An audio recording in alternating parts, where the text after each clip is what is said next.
Tonight's scouting report with Chris Burgess, who is with our Spencer Lind. Coach, what's been the major point of emphasis for you this week in practice as you get ready for arguably the hottest team in the conference, Kansas State? You said it. They are the hottest team, and they're winning at home. They're winning on the road. They're playing at a high level. And like everybody kind of knew coming into the season, Kansas State had a roster full of vets, good portal kids, and they were talented. We knew that, and they're starting to figure it out at the right time. So the emphasis, honestly, has been a lot about us, like getting back to who we are, which is taking care of the basketball, right? I thought we did a better job in the second half versus West Virginia, where we were just giving them extra possessions out there in Morgantown. So it's been about us, our pace, playing fast, whether it's on the road, especially home in the altitude. It's about getting back to the joy in the gym and having fun, having a little swag out there. And then, right, of course, we're going over Kansas State. What do they do well, right? They got an incredible point guard, and they got Coleman Hawkins, who's a vet, right? He's done it at a high level, both in the Big Ten at Illinois and now here. And then, Guesson, their five-man, who really is a four-man, he's been playing at a high level. So, we're really focused on, their personnel, their tendencies, right? At the end of the day, like, we got to be us, which is we got to play fast, we got to rebound the basketball, and we got to take care of the basketball. We do that. We try to win the possessions game. We feel like we have a good chance here in our home court. Where do you feel like, along with the home court advantage, that you might have an advantage schematically as you match up with the Wildcats? Yeah, it's a great question. We really feel like the way we shoot the basketball, this is a team, right? Like they're really kind of collapsing the paint. They'll throw different junk defenses at you, meaning like they'll blitz a ball screen, they'll drop coverage a ball screen, they'll switch a ball screen, and we really feel like with Down and Yegor, Dawson, and some of these guys being able to play make and find our open shooters or trying to get a piece of the paint, we really feel like we have an advantage there.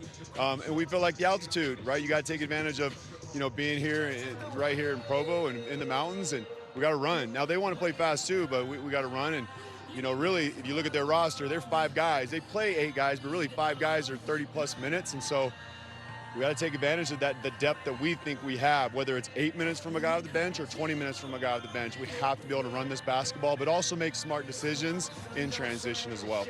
Coach, no question your bench has played a prominent role, most recently in that win over West Virginia. What do you attribute to the growing success of the BYU bench? You know what? Like, it's just guys that have played, been starters before. Downs been a starter. Foose has been a starter, right? Dawson was a starter for a long time, when he was at Irvine. And so we feel like they're older guys. Trey's a fourth-year guy, right? Like, Trey came off the bench and gave us a 6-minute spark that felt like a 25-minute spark, right? Just because of what he did. And so it's a credit more to, like, their maturity, right, and their sacrifice in terms of, like, starting is for high school kids and it's not for college basketball. And, you have a job to do, come in and do your job, whatever that asks. And sometimes for Trey, it's guarding 10 seconds, and like the other game, it was knocking down into shot clock threes and back cutting. But I think it's a maturity. I think it's a guy, we have practices we call the Stay Ready team where they get a little bit of extra work. And the guys stayed ready, so I think it's a little bit of that.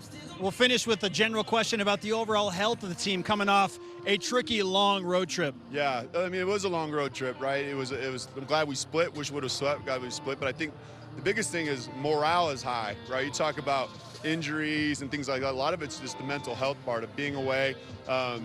Losing a really tough second half game at Cincy. Like, how is the mental health of everybody? And it's doing well, right? We feel like we're getting healthy. Of course, Brody's sidelined right now with an injury to his hand, but other than that, guys are ready to roll both mentally and physically.